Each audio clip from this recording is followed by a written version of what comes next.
How you doing, YouTube? Matt, Massive Beer Reviews, back with yet another review. A little bit of pre-AB InBev buyout, hopeful goodness, in the form of Karbach Brewing. It is their number 14, Rollin' the Hay. And this is ale brewed with spices, aged in white wine barrels. Yeah, look at that sucker. Comes courtesy of my boy Rob. Thank you very much, brother. He sent me off a box of Texas.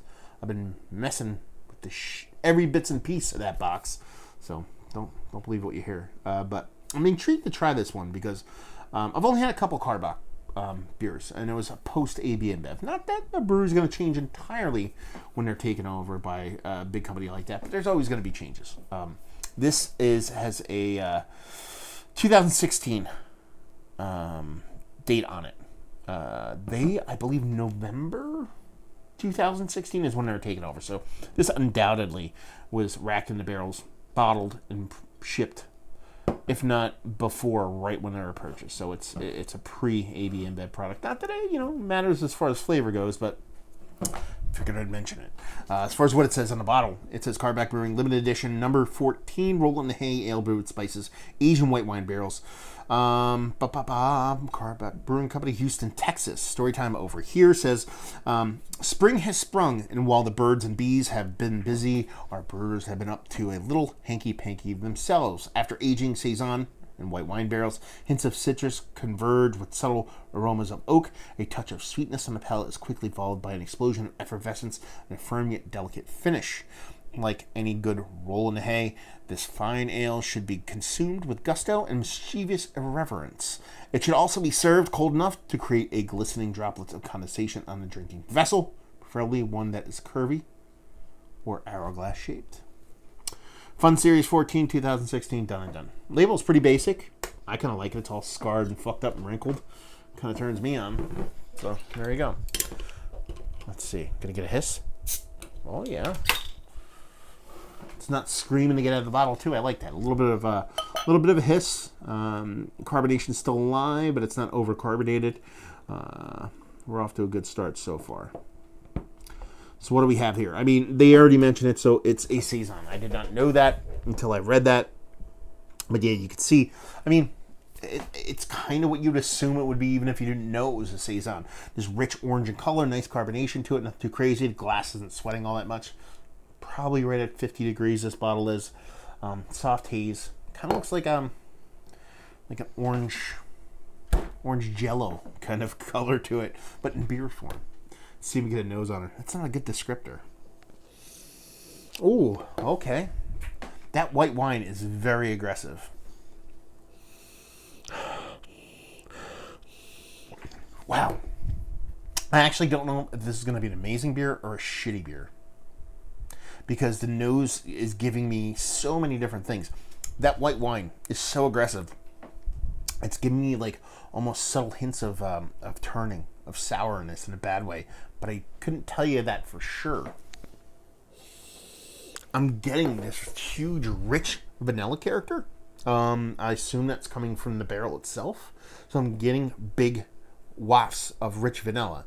But I'm also getting a soft kind of caramel sugar daddy vibe. I believe that's the age coming in play here, being that it's 2-year-old beer. So you're getting that kind of sweet caramel. You're getting that sweet vanilla, but then you're getting that tart richness of the white wine. It's very, very kind of combative. It's not usually what you're used to getting in a beer like this. Yeah, it's so unique. Yeah, that sweet caramel sugar daddy thing. Nice heaping dollop of vanilla. Tartness, big vinous character, big white wine kind of character to it. There's a little soft spiciness from the Saison. I'm just going to dive in because it's kind of a very confusing in an exciting way, or it could be a poopy way once I taste it. Nose. So, cheers.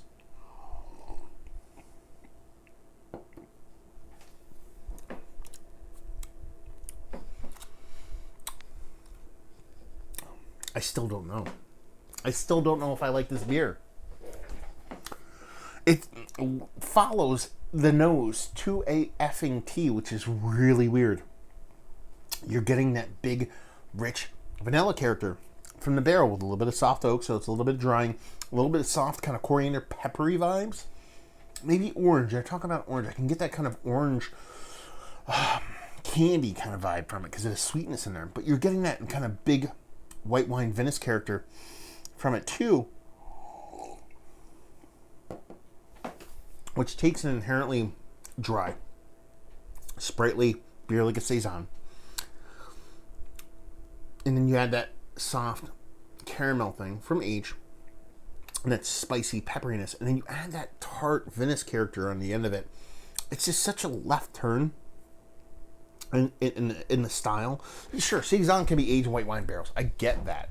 That makes sense to me. That it's not anything that hasn't been done before. But it's that addition of the big vanilla character combined with that caramel that really just makes this beer kind of zigzag and go all over the place. I still don't know if I like it, but at the same time, I still don't know if I hate it. And it's weird in a good way, in a way that it's kind of super intriguing.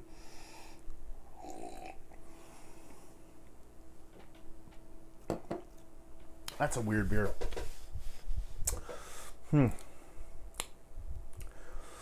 Well, here's the deal. That's all there is to it. It actually has a nice softness to it. There's a little bit of subtle oxidation that'll do crazy. Got nice carbonation. It's kept well.